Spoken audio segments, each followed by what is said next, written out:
Hello students, कैसे चल रही है आप लोग की तैयारी। होप आप लोग की तैयारी अच्छी चल रही होगी। मैंने वादा किया था कि मैं आपका सिलेबस चैप्टर वाइज कंप्लीट कराऊंगी, जिसमें मैं आपको समरी भी कराऊंगी और पीवाईक्यू क्वेश्चंस भी सॉल्व कराऊंगी। तो स्टूडेंट्स, इस वीडियो में हम करने वाले हैं pair of linear equation in two variable. तो सबसे पहले समझते हैं कि ये चैप्टर का मतलब है क्या। तो स्टूडेंट्स, यहाँ पे आप वर्ड देख सकते हैं, pair of linear equation in two variable. Pair का मतलब क्या होता है? पेयर का मतलब होता है जोड़ी में, यानी कि यहाँ पे लीनियर इक्वेशन दो होंगे। अगर मैं यहाँ पे ऐसे कहूँ 2x + 3y = 6, 5x - 3y = 8, तो यहाँ पे दो लीनियर इक्वेशन है, इसलिए हम कहेंगे पेयर। अब ये लीनियर इक्वेशन क्यों कहला रहा है? लीनियर इसलिए कहला रहा है क्योंकि यहाँ पे x का पावर भी 1 है, y का पावर भी 1 है। इसमें x का पावर क्या है? 1 है, y का पावर 1 है, इसलिए हम इसको लीनियर इक्वेशन कहते हैं। अब इक्वेशन ही क्यों कहते हैं? क्योंकि इसमें इक्वल टू का साइन है। अगर इक्वल टू के साइन के बाद जीरो या कोई नंबर या फिर कोई और एक एक्सप्रेशन होगा तो वो इक्वेशन कहलाता है। तो ये एक लीनियर इक्वेशन है, ये दूसरा लीनियर इक्वेशन है, और क्योंकि ये दो है तो इसलिए हम पेयर कहते हैं। अब linear equation in two variable ये भी है। टू वेरिएबल का मतलब है कि देखिए x और y, जिसकी हमको वैल्यू नहीं पता, हमको x और y दो ऐसे टर्म्स है जिसकी हमको वैल्यू फाइंड आउट करनी है। तो यहाँ पे दो वेरिएबल है x और y। वैसे ही स्टूडेंट्स, कई बार ऐसा होता है 3s - 5t = 7 या फिर 2s - 7t = 3, इस तरीके से कोई इक्वेशन होता है। तो यहाँ पे क्या वेरिएबल है? s और t, यानी कि दो वेरिएबल है, इसलिए हम कहते हैं linear pair of linear equation in two variable. Pair का मतलब दो इक्वेशंस है, लीनियर का मतलब कि x और y की या फिर s या t की पावर 1 है, इक्वेशन का मतलब यहाँ पे इक्वल टू के साइन है, और टू वेरिएबल का मतलब कि यहाँ पे x और y दो टर्म है जो अननोन है, यहाँ पे s और t दो टर्म है जो कि अननोन है। तो होप आपको चैप्टर का नाम तो अच्छे से समझ में आ गया होगा। अब इस चैप्टर में हम क्या क्या कवर करने वाले हैं, तो स्टूडेंट्स यहाँ पे हम करेंगे सबसे पहला topic solution of linear equation in two variable. That means हमको वो जो x और y है उसकी वैल्यू को फाइंड आउट करना है। वो हम एग्जाम्पल से समझेंगे कि उसको कैसे फाइंड आउट करते हैं। नाउ फ्रेंड्स, इस चैप्टर का मेन जो पॉइंट है, बहुत इंपॉर्टेंट चीज़ जो है वो ये है कि हमको ये फाइंड आउट करना है कि वो जो लाइंस हमको दिए है, लीनियर इक्वेशन दिया हुआ है, वो कैसी लाइन बनाती है, इंटरसेक्टिंग बनाती है कि कोइंसिडेंट बनाती है कि पैरेलल बनाती है। तो इसको समझने के लिए मैं आपको एग्जाम्पल से समझाऊंगी तो बहुत अच्छे से समझ में आएगा। सपोज मैं यहाँ पे एक इक्वेशन लिखती हूँ 2x - 3y - 7 = 0, और मैं यहाँ पे लिखती हूँ 4x + 5y + 8 = 0। तो स्टूडेंट्स, यहाँ पे दो लीनियर इक्वेशन हमारे पास है। इसको मैं कंपेयर करूँगी स्टैंडर्ड फॉर्म से, a1x + b1y + c1 = 0, और इसको मैं कंपेयर करूँगी a2x + b2y + c2 = 0। ये linear equation in two variable के स्टैंडर्ड फॉर्मूला है। यहाँ पे ये वाला a1 b1 c1 जो है इस लाइन को इंडिकेट कर रहा है, इक्वेशन को इंडिकेट कर रहा है। a2 b2 और c2 वाले जो है ये वाला इक्वेशन को इंडिकेट कर रहा है। तो यहाँ से हम कंपेयर करते हैं a1 क्या है। a1 x के सामने क्या है? a1। यहाँ पे x के सामने क्या है? 2, तो a1 कितना हो गया? 2। अब यहाँ पे y के सामने क्या है? b1। यहाँ y के सामने क्या है? -3, तो यहाँ पे b1 हो गया -3। अब यहाँ लास्ट टर्म क्या है? c1, और यहाँ पे कांस्टेंट टर्म क्या है? -7, तो c1 हो गया -7। अगर स्टूडेंट 7 उस तरफ दिया रहेगा तो आपको क्या करना है? उसको लेफ्ट हैंड साइड में लेकर के आना है, ठीक है। राइट हैंड साइड में कोई भी चीज़ है तो आपको लेफ्ट हैंड साइड में लेकर के आना होगा। नाउ अब इन दोनों कंपेयर करते हैं। तो x का कोफिशिएंट क्या है? a2। यहाँ x का कोफिशिएंट क्या है? 4, तो a2 क्या हो जाएगा? 4। यहाँ y का कोफिशिएंट क्या है? b2। यहाँ y का कोफिशिएंट क्या है? 5, तो b2 हो जाएगा 5। अब लास्ट टर्म क्या है? c2। यहाँ पे है लास्ट टर्म 8, यानी कि c2 कांस्टेंट है, c2 = 8। अब स्टूडेंट्स, यहाँ पे आपको ये पता चल गया a1 a2 b1 b2 c1 c2 क्या क्या है। अब इनको देख करके हमको ये फाइंड आउट करना है कि ये इक्वेशन कैसे हैं, मतलब कि ये इक्वेशन से हमारी जो लाइन बनेगी वो इंटरसेक्टिंग बनेगी, कोइंसिडेंट बनेगी या पैरेलल बनेगी। तो स्टूडेंट्स देखिए, पहला कंडीशन है इंटरसेक्टिंग लाइन। इंटरसेक्टिंग लाइन के लिए a1/a2 is not equal to b1/b2 होना चाहिए। चलिए हम यहाँ चेक करते हैं। a1/a2 यहाँ पे क्या बन रहा है? 2/4। इसको हम सिंप्लीफाई कर देंगे तो क्या आ जाएगा? 1/2। अब हम चेक करते हैं b1/b2, तो b1/b2 क्या हो जाएगा? -3 बाई 5। आप क्लियरली देख सकते हैं 1/2 is not equals to -3/5। That means A1/A2 is not equals to B1/B2। अगर हमको ये कंडीशन मिलता है कि A1/A2 is not equals to B1/B2, that means वो लाइन होती है इंटरसेक्टिंग लाइन। अब मैं आपको थोड़ा सा समझा भी देती हूँ कि इंटरसेक्टिंग लाइन क्या होती है। देखिए, अगर मैं ग्राफ पेपर में कोई ग्राफ बनाती हूँ, मान लो मेरा ये ग्राफ है और मैं इसमें कोई दो लाइन बना रही हूँ, लाइन कहीं जा कर के एक जगह इंटरसेक्ट हो रही है तो उसको कहते हैं इंटरसेक्टिंग लाइन। तो जहाँ इंटरसेक्ट हो रही है वो उसका सॉल्यूशन कहलाता है।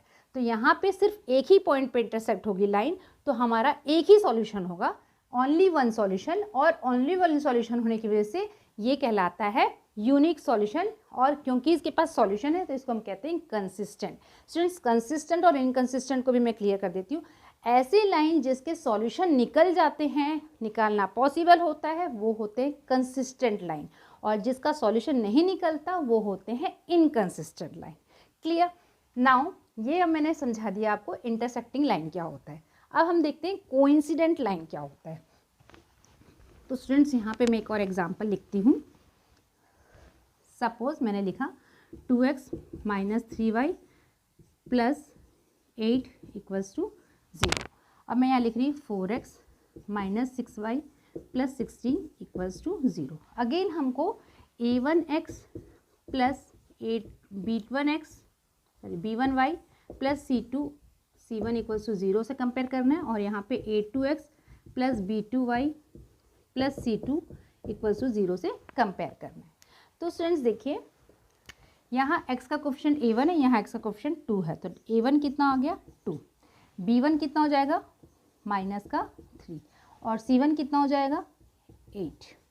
अब यहाँ देखते हैं a2 कितना हो जाएगा 4, b2 कितना हो जाएगा -6 और c2 कितना आ जाएगा 16। क्लियर? अब हम चेक करते हैं a1/a2 = b1/b2 = c1/c2 है कि नहीं। तो a1/a2 क्या हो रहा है 2/4, 2/4 मतलब कि 1/2।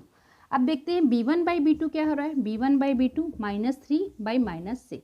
दोनों जो है 3 से डिवाइड हो सकते हैं, और क्योंकि दोनों में नेगेटिव साइन है तो दोनों को हम पॉजिटिव बना सकते हैं। पहले तो इसको पॉजिटिव बना देते हो तो 3/6। अब दोनों को 3 से डिवाइड कर देंगे तो ऊपर में आ जाएगा 1, नीचे में आ जाएगा 2, दैट मीन्स 1/2। अब c1/c2 देखते हैं। c1/c2 क्या होगा, c1/c2 8/16। आपको पता है दोनों न्यूमरेटर और डिनोमिनेटर जो है 8 से डिवाइड हो सकता है। 8 से डिवाइड करने पे ये हो जाएगा 1/2। तो आप देख रहे हो a1/a2 भी 1/2 आया, b1/b2 भी 1/2 आया, c1/c2 भी 1/2 आया। अगर हमारा ऐसा कंडीशन आ गया कि a1/a2 जो है b1/b2 के बराबर है और वो c1/c2 के भी बराबर है, तो ऐसा कंडीशन आता है तो वो लाइन क्या कहलाते हैं, कोइंसिडेंट कहलाते हैं। और यहाँ पे हमको फिर सॉल्यूशन मिलेगा, लेकिन सॉल्यूशन क्या मिलेगा, इन्फिनाइट मैनी सॉल्यूशन। क्योंकि सॉल्यूशन मिल रहा है, मैंने कहा था अगर हमको सॉल्यूशन मिल जाता है तो उन लाइन को कहते हैं कंसिस्टेंट लाइन। तो ये लाइंस जो है, ये दोनों लाइंस हैं कंसिस्टेंट लाइन, और इनके सॉल्यूशन इन्फिनाइट होंगे क्योंकि ये लाइन जो है कोइंसिडेंट लाइन है। अब मैं इसको समझाती हूँ ग्राफ से कि कोइंसिडेंट लाइन क्या होता है।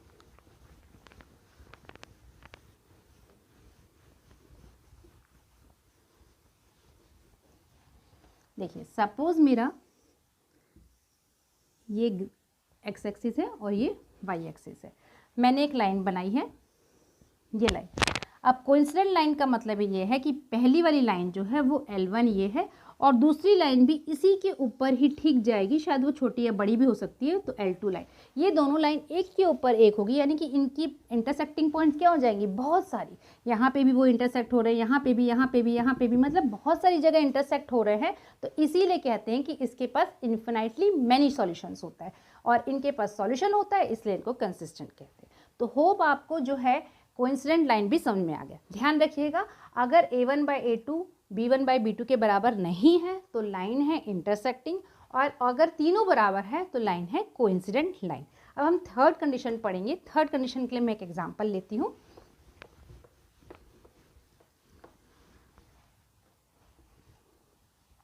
Suppose 2x + 5y - 6 = 0, 4x plus 10y minus 15 equals to 0। अब इसको हमको कंपेयर करना पड़ेगा, तो a1x plus b1y plus c1 equals to 0 के साथ इसको कंपेयर करेंगे और नीचे वाले लाइन को a2x plus b2y plus c2 equals to 0 के साथ कंपेयर करेंगे। तो स्टूडेंट्स a1 क्या हो जाएगा, यहाँ पे आप देखिए x के सामने क्या है a1 और x के सामने यहाँ पे क्या है 2, तो a1 आ जाएगा 2। यहाँ पे y का कोफिशिएंट b1 है, यहाँ पे y का कोफिशिएंट 5 है, तो b1 आ जाएगा 5 और यहाँ पे c1 जो आ जाएगा माइनस का 6 हो जाएगा। अब यहाँ से इन दोनों कंपेयर करते हैं, तो a2 क्या आ जाएगा 4, y के कोफिशिएंट b2 है, यहाँ y का कोफिशिएंट 10 है, तो b2 आ जाएगा 10 और c2 कांस्टेंट टर्म है, c2 यहाँ पे आ जाएगा माइनस का 15। अब हम चेक करते हैं a1 बाई a2 क्या आ रहा है, तो ये है 2/4, 2/4 को अगर हम सिंप्लीफाई करेंगे तो आ जाएगा 1/2। अब b1 by b2, b1 by b2 कितना है 5/10, दोनों 5 से डिवाइड हो सकते हैं, 5 से डिवाइड करेंगे तो न्यूमरेटर में आ जाएगा 1 और 10 को 5 से डिवाइड करेंगे तो डिनोमिनेटर में आ जाएगा 2, तो ये आ गया 1/2। अब देखते हैं c1 by c2, c1 by c2 आ गया -6/-15। इसको हम पहले पॉजिटिव पहले कर लेते हैं, मैं थोड़ा यहाँ कर लूँ सो दैट आपको विजिबल हो जाए। c1 बाई c2 है -6/-15, पहले तो मैं इनको दोनों को पॉजिटिव कर रही हूँ क्योंकि दोनों में नेगेटिव साइन था। अब देखिए 6 और 15 जो है दोनों 3 के टेबल में आते हैं, तो मैं 3 से डिवाइड करूँगी, तो ये 3 से डिवाइड करेंगे तो यहाँ 2 आ जाएगा और 15 को हम 3 से डिवाइड करेंगे तो 5 आ जाएगा, तो c1 बाई c2 आ रहा है 2/5। अब आप क्लियर देख सकते हैं a1 बाई a2 तो 1/2 है, b1 बाई b2 भी 1/2 है और c1 बाई c2 जो है 2/5 है, यानी कि a1 बाई a2 और b1 बाई b2 तो बराबर है लेकिन c1 by c2 not equal है। यहाँ पे मैं लिख दूँ a1 by a2 is equals to b1 by b2, ये तो हो गया दोनों 1/2 आंसर आया, but it is not equals to c1 by c2। अगर ऐसा कंडीशन आता है तो लाइन जो होती हैं वो पैरेलल लाइन होती है। पैरेलल लाइन यानी कि वो आपस में टकराई ही नहीं, इंटरसेक्ट ही नहीं हुई, तो दैट मीन्स वो हो जाएंगे नो सॉल्यूशन। तो जिसका नो सॉल्यूशन होता है उन लाइन को कहते हैं इनकंसिस्टेंट। ध्यान रखिएगा, जिसके सॉल्यूशंस आते हैं वो कहलाते हैं कंसिस्टेंट, जिसका कोई सॉल्यूशन ही नहीं वो कहलाता है इनकंसिस्टेंट। तो पैरेलल लाइंस जो है वो कहलाते हैं इनकंसिस्टेंट क्योंकि इनके नो सॉल्यूशन होते हैं। अब मैं इसको थोड़ा ग्राफ से भी समझा देती हूँ।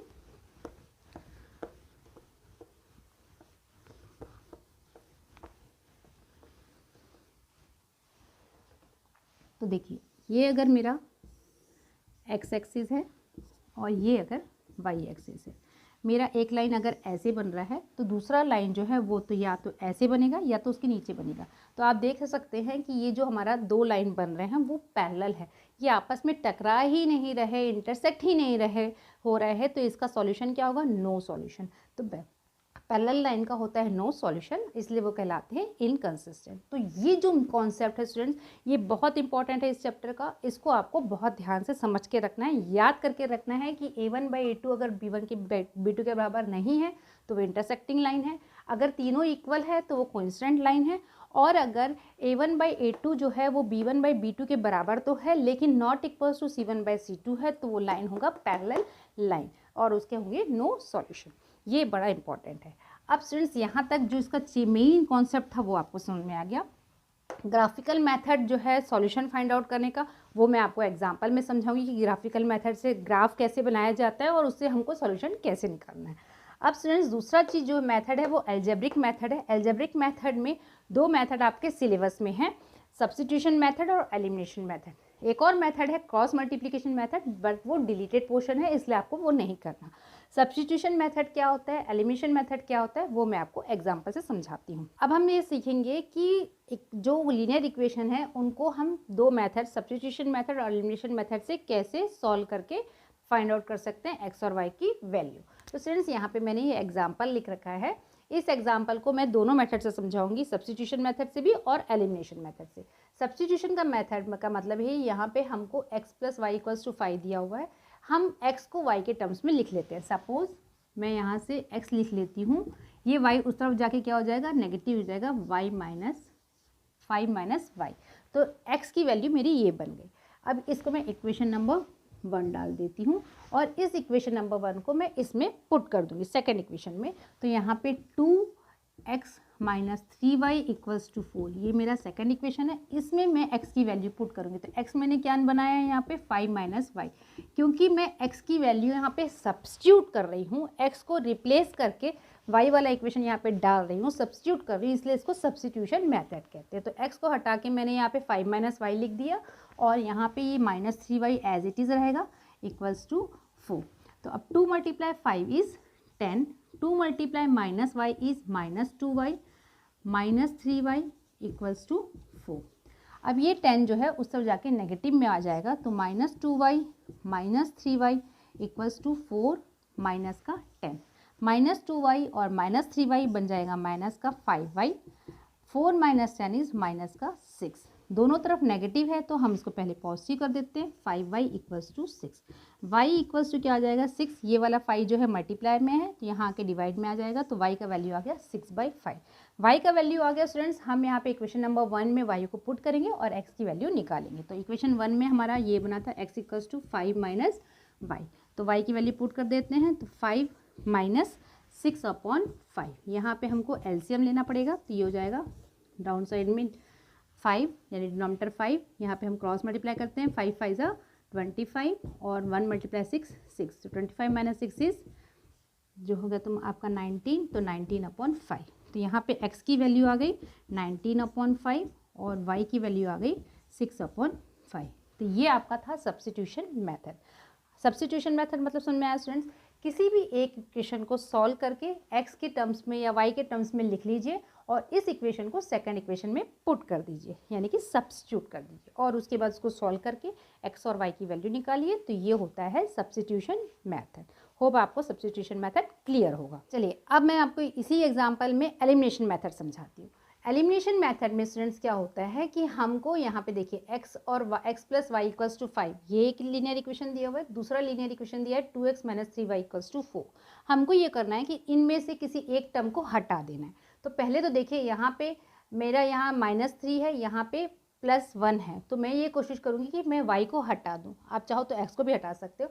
तो पहले तो मुझे y का कोफिशिएंट बराबर करना होगा, तो मैं इस पूरे इक्वेशन को, इस वाले इक्वेशन को 3 से मल्टीप्लाई कर रही हूँ। क्यों 3 से मल्टीप्लाई कर रही हूँ? क्योंकि यहाँ पे y का वैल्यू, y के सामने जो कोफिशिएंट है माइनस का 3 है और यहाँ पे y के सामने 1 है, तो अगर मैं 3 से मल्टीप्लाई करूँगी तो 3y बन जाएगा। इसको मैं 3 से पूरा मल्टीप्लाई कर दूँ तो क्या बन जाएगा 3 into x 3x, 3 into y 3y equals to 3 into 5 15, और नीचे वाले इक्वेशन को मैं एज इट इज़ लिख देती हूँ। अब स्टूडेंट्स देखिए यहाँ पे प्लस का 3y है, यहाँ पे माइनस का 3y है। अगर मैं इन दोनों इक्वेशन को ऐड करूँगी तो क्या हो जाएगा, ये दोनों तो ऐड होंगे और ये वाले कैंसिल हो जाएंगे, यानी एलिमिनेट हो जाएंगे। कैंसिल मतलब कट हो जाएंगे, इसीलिए इसको एलिमिनेशन मेथड कहते हैं। तो यहाँ पे मैंने इसको कट कर दिया। अब इनको प्लस करते हैं, 3x प्लस 2x क्या हो जाएगा 5x, 15 प्लस 4 19, तो x कितना आ जाएगा 19, ये 5 जो हो जाएगा डाउन साइड, तो 19/5। तो अब आपका x इक्वल्स टू 19/5 वैल्यू आ गया। अब आप चाहो तो इसमें या तो चाहो तो इस इक्वेशन में x की वैल्यू पुट करके y की वैल्यू निकाल सकते हो। तो x plus 5 y equals to हमारा इक्वेशन था 5, मैं x की वैल्यू यहाँ पे पुट करती हूँ, तो ये हो जाएगा 19/5 प्लस y इक्वल्स टू 5। तो ये y यहीं रहने देते हैं और ये 19/5 जो है उसको हम राइट हैंड साइड में ले जाएंगे, तो वो हो जाएगा माइनस का, तो 15 माइनस 19/5। अगेन हमको एलसीएम लेना पड़ेगा, तो एलसीएम ले लेंगे तो यहाँ डिनोमिनेटर में तो आ जाएगा 5, क्रॉस मल्टीप्लाई करते हैं, 5 मल्टीप्लाई 5 इज़ 25, यहाँ इसको क्रॉस करेंगे, 1 मल्टीप्लाई 19 इज़ 19, 25 माइनस 19 इज़ 6 और डिनोमिनेटर में आ गया 5, तो y का वैल्यू आ गया 6/5। तो x आया है 19/5 और y आया है 6/5। यही इक्वेशन का, यही वैल्यूज़ हमको सब्स्टिट्यूशन में भी मिला था। तो स्टूडेंट्स अगर आपसे कोई मेथड नहीं बोलता है, फाइंड द वैल्यूज़ पूछता है या फाइंड द सॉल्यूशन ऑफ पूछता है, तो आपकी मर्ज़ी है आप कौन सा मेथड अप्लाई करते हो, सब्स्टिट्यूशन मेथड या एलिमिनेशन मेथड। एलिमिनेशन मेथड में आपको क्या करना है कि आपको x का या y का कोफिशिएंट पहले बराबर करना है, फिर उसमें से एक को कैंसिल करना है और उसको सॉल्व करके हमको x और y की वैल्यू को निकालना है। तो होप आपको एलिमिनेशन मेथड भी समझ में आ गया होगा। अब आपको मैं एक ग्राफ वाला एग्जांपल भी समझा देती हूँ। नाउ स्टूडेंट्स, मैंने यहाँ पे एग्जाम्पल लिखा है और इसको मैं अब ग्राफिकल मेथड से सॉल्व करवाने वाली हूँ, क्योंकि मैंने सब्स्टिट्यूशन मेथड और एलिमिनेशन मेथड दोनों बता दिया। एक ग्राफिकल मेथड रह गया, तो हम उसको देखते हैं कि ग्राफिकल मेथड से इसको कैसे सॉल्व करेंगे। तो x + 3y = 6 है। सबसे पहले स्टूडेंट्स मैं यहाँ पे एक टेबल बनाऊंगी जिसमें मैं x लिखूंगी और y लिखूंगी। अब मैं x की वैल्यू कुछ पुट करूंगी और y की वैल्यू मुझे निकालनी है। तो x की वैल्यू अगर मैं 0 पुट करती हूँ तो क्या बच जाएगा, 3y = 6। तो 3y = 6 है स्टूडेंट्स, तो y क्या आ जाएगा 6/3। 6/3 क्या होता है 2, तो y आ गया 2। चलिए अब मैं यहाँ पे y को अगर 0 पुट करती हूँ तो क्या आता है, तो क्या हो जाएगा x + 3 × 0 = 6। तो x + 0 = 6, तो x = आ गया 6। तो यहाँ पे x आया 6 और y को हमने रखा था 0। तो ऐसे इस तरीके से आपको एक टेबल बनाते जाना है। चलिए एक और एग्जांपल यहाँ पे हम डाल लेते हैं।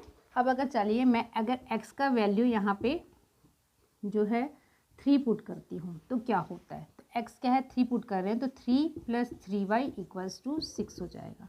तो 3y = 6, ये 3 उस तरफ जाएगा तो -3, तो 3y = 3 हो जाएगा। y = 3/3, दैट मीन्स 1 हो जाएगा। तो हमने x 3 पुट किया है तो y हमको 1 मिल रहा है।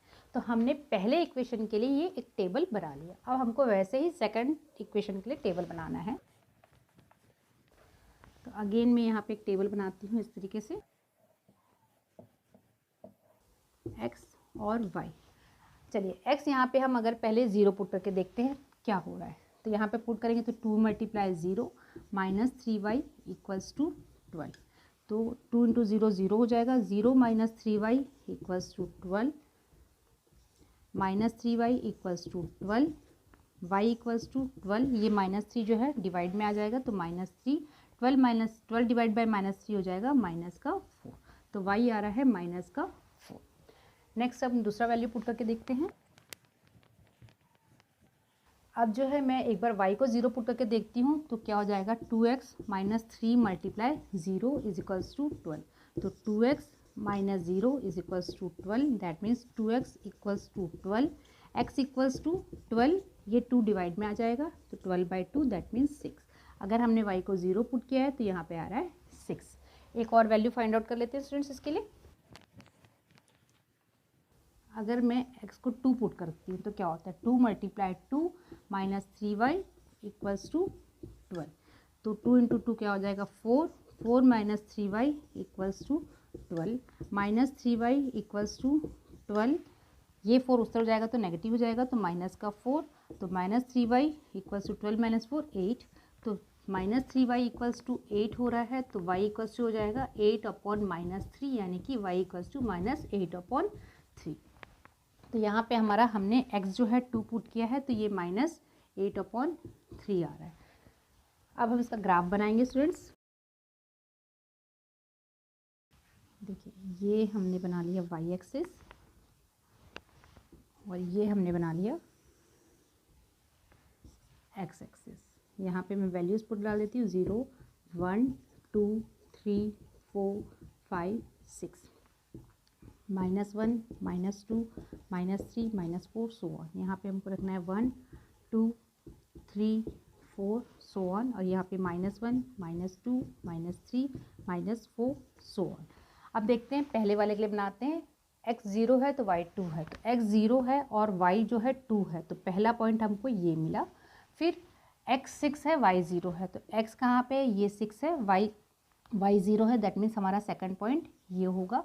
थर्ड है x 3 है y 1 है, तो x 3 है और y 1 है। तो अगर आप इसको ऐसे मिलाएंगे तो ये आपका यहाँ पे पॉइंट होगा। अब इनको आप ज्वाइन करेंगे तो आपका लाइन जो है पहला लाइन ऐसे बनेगा। तो इस लाइन के सामने हम इसका इक्वेशन लिख देते हैं, x + 3y = 6। ये वाला जो लाइन है ये वाले लाइन को रिप्रेजेंट कर रहा है। अब सेकंड वाले पॉइंट को देखते हैं। x अगर 0 है तो y -4 है, तो x 0 है और y -4 है, तो पहला पॉइंट हमारा ये बना। x 6 है तो y 0 है, x हमारा 6 है और y भी 0, ये पॉइंट है, तो सेकंड पॉइंट हमारा ये बना। अब -8/3 को मैं पॉइंट में पहले लिख लेती हूँ स्टूडेंट्स। 8 को हम 3 से डिवाइड करेंगे तो 3 2 ज़ा 6 आ रहा है, या 2 बचा, पॉइंट करेंगे तो 0, 2 6 ज़ा 80, तो यहाँ पे 2.66 आएगा, तो ये माइनस का 2.66 समथिंग कुछ होगा। अब ये देखते हैं थर्ड पॉइंट कहाँ होगा। x अगर 2 है तो y कितना है -2.66, तो -2 और 3 के -3 के बीच में कहीं होगा। x जो है देखिए 2 है और y क्या है -2 और 3 के बीच में, तो यहाँ कहीं होगा। तो अगर हम इसको ज्वाइन करेंगे तो हमारा लाइन जो है वो ऐसे बनेगा। तो ये लाइन कौन सी है, 2x - 3y = 12।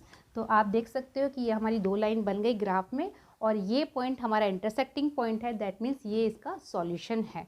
तो x की वैल्यू कितनी होगी, x की वैल्यू है यहाँ पे 6 और y की वैल्यू है 0। ये हमारा सॉल्यूशन है, क्योंकि यहाँ पे x एक्सिस में 6 है और y यहाँ पे है ही नहीं, तो y = 0। या यहाँ से देख सकते हैं सेम वैल्यू किसकी आई है, ये हमारी लीनियर इक्वेशन का सॉल्यूशन है। तो ग्राफिकल मेथड भी आपको समझ में आ गया होगा। अब हम स्टूडेंट्स करेंगे PYQ को सॉल्व।